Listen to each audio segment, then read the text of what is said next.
You're listening to Soap Dirt, the latest in television entertainment news.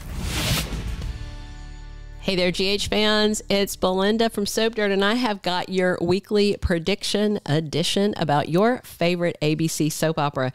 I have got 3 sizzling predictions. One is about Cyrus and Kristina, right? I know, weird. And Anna Devane's tormentor revealed, and Trina and Spencer's big trip might be sidelined. These are predictions that are all firmly rooted in official spoilers. I'm going to tell you what's the spoiler, what's official, and then I'm going to tell you what the prediction is. I will be very clear because I never like to be clickbaity. I always like to be very transparent about when we're discussing a what if, or, you know, I'm presenting you with firm confirmed spoilers. I'm going to be very clear about that. I know you guys appreciate that about me, and I'm going to keep delivering like that for you. Hey, if you haven't already, please reach down, click subscribe so you don't miss any of our General Hospital updates. And now let's dig in. If you're a Sprina fan, you're probably not going to like this prediction at all. I am worried, and I suspect, I hope this doesn't happen. This is a case where I'm going to give a prediction, and I hope I'm wrong. I think that Trina and Spencer's big trip to New York City might be sidelined. I hope it's not. I hope I'm wrong. I hope I'm so damned wrong, but we'll see. So, official spoilers, Friday, September 22nd. So the end of this week. Trina and Spencer are eagerly anticipating their trip. But then the week of September 25th through the 29th, Esme sounds an alarm. And if she sounds it before they have left, this is why I think that their trip might be sidelined. So Trina last week was talking to Joss about how much she wants this, and she's looking forward to her first time with Spencer, and that they're going to be in this fancy hotel room together in NYC and seeing a Broadway show. Spencer's really excited about the trip, and he was talking to people too. He went to see Alexis, and he wanted her advice on the Cassadine fortune legal documents. And then he asked her to keep an eye on Esme and Ace while he is gone out of town for this long weekend with Trina. Esme overheard this, and she seemed upset and frustrated. And then she dropped some papers, and then she had to come in the office, and it was really awkward. And then she came back later, and the office was dark, and she looked really upset. So it's very hard for Esme to see Trina with Spencer. And I think that's part of why she wanted to rent a room at Kelly's. Remember, she was talking to Carly about it. Maybe she thinks that she needs to get some space between her and Spencer because she is crushing on him, and she knows that he is smitten with Trina. I also wonder if she wants to make it clear that she can take care of her son herself, and moving out is a declaration of independence of sort. So we'll see. So the big question is, what alarm is Esme sounding, and why? Is she intending to throw their trip off track and to keep them from taking that big step forward in their relationship? Is it something minor but enough to make Spencer reconsider leaving? Or is it something huge like baby Ace goes missing? I did make a standalone video where I talked about that I'm very worried that Nicholas is going to kidnap Ace. And so I got a couple of comments I just want to address. One said, oh, they wouldn't write a kidnapping plot again with Ace after Victor Cassadine just kidnapped him not that long ago. And to those people, I say, yes, they certainly would, for 2 reasons. First, the original kidnapping plot was written by the core GH writers, and what we're having now is written by replacement writers who are working in a whole different way. And the second thing is, repeat plots is one of the most frustrating aspects for every soap fan across every soap opera, because they repeat plots. And, you know, they'll have an amnesia plot going on.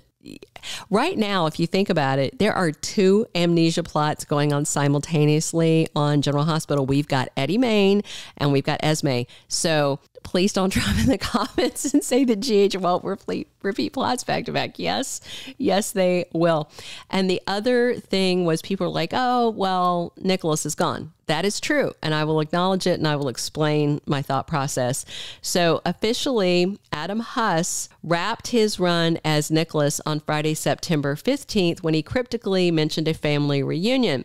And some of y'all are like, oh, that family reunion's with Laura. I don't think so, because he specifically said he wants Laura to know he's alive, but he does not want to see her. So that's not a family reunion. And somebody else had mentioned, oh, how can it be a family reunion when he's never met Ace? Because people come to family reunions and they meet cousins they've never met, things like that.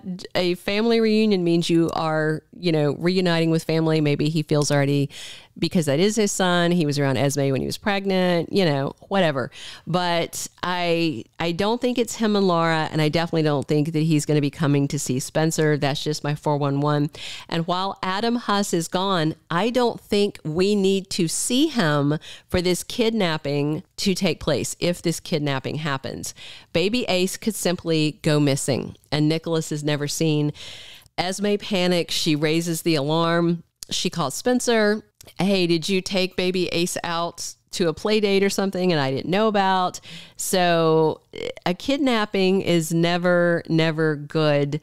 But if Ace does go missing, the silver lining to that would be that it would create some much needed distance between Esme and Spencer, which I know a lot of Sprina fans would like, because there would be no reason for Esme to keep living at Laura's place with Spencer underfoot, and no reason for Spencer to keep spending all that time with her. So food for thought. Again, I hope the trip isn't sidelined. I do hope that my prediction is wrong, but we'll see. We'll see. I kind of don't think I am, but we'll see. All right. Our second prediction is that Alex Marick may be the one tormenting her twin sister, Anna Devane. So on the Friday cliffhanger episode on the 15th, there was this threat written on the mirror in the bathroom of Anna's hotel room. Looks like it's in red lipstick. Valentine said it was paint on the clothes, and maybe it's paint on the mirror too. Maybe it's the same paint, but usually when you see things on mirrors like that in red, it's lipstick a lot of times, which indicates a female culprit, but we'll see. Maybe they'll mention whether it's paint or lipstick on the mirror. Either way, what it read was, you think you got away with it, you didn't.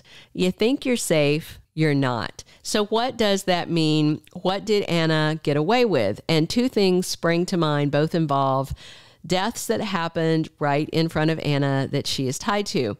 So if you don't remember, a few years back, Anna and Alex were in a shootout on the Haunted Star. Alex had kidnapped Maxie, and Anna was there, and they were shooting at each other. And then Anna shot Alex, and then Maxie went to get a blanket because Anna wanted to stop the bleeding, and she did want to save her sister's life.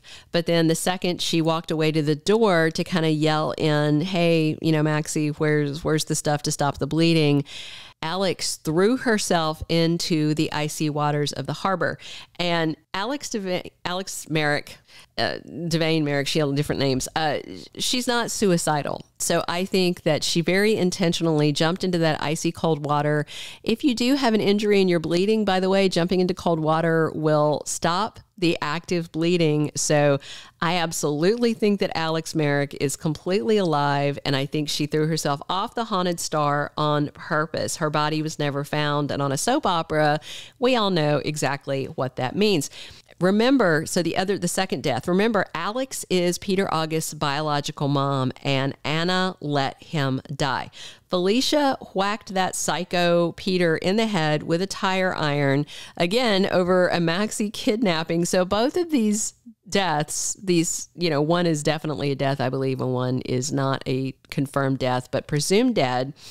Both of them, interestingly, involved Maxie. So Anna went down. He got hit in the head and he like kind of fell down this slope, like an incline, and Anna went down there.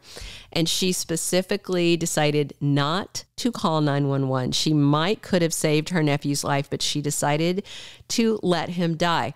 But she also stayed there crying and kept him company because at one point, you know, she thought that was her son, and she did have some love in her heart, even though he was completely evil.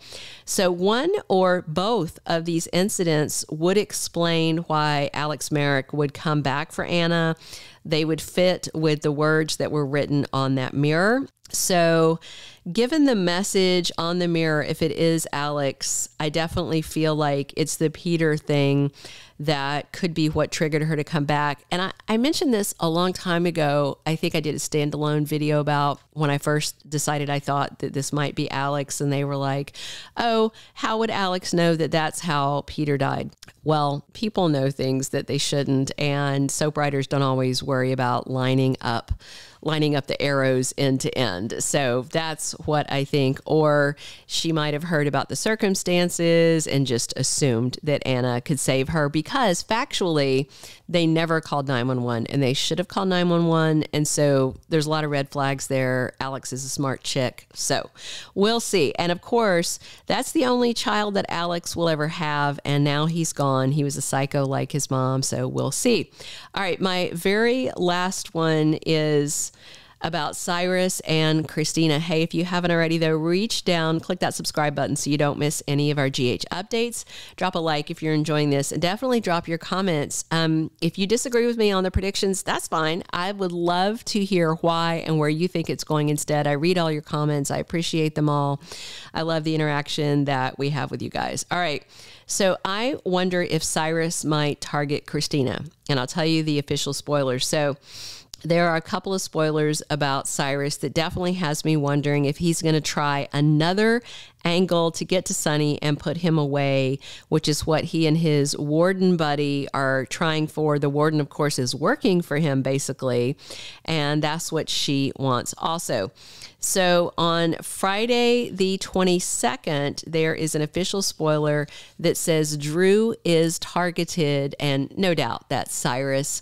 Cyrus does not want him digging up the fact that Austin Gatlin Holt came to see him at Pentonville, and Cyrus was eavesdropping and heard Drew asking the guard for info. So maybe he's going to make an attempt, some of his people make an attempt on Drew's life before he could get the info and pass it to Sonny.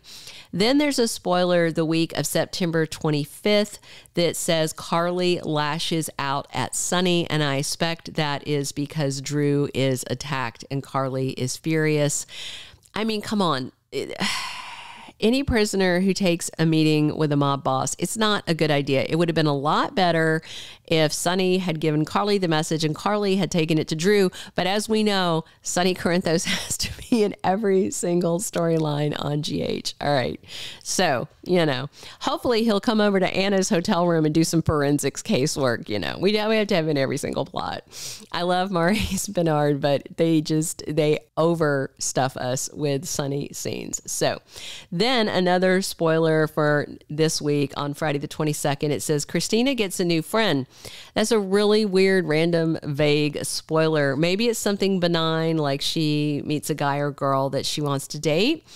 But maybe it's Mason or someone else working for Cyrus. He seems to have people that he either hires or leverages. Austin, Mason, that rotten Nanny Betty.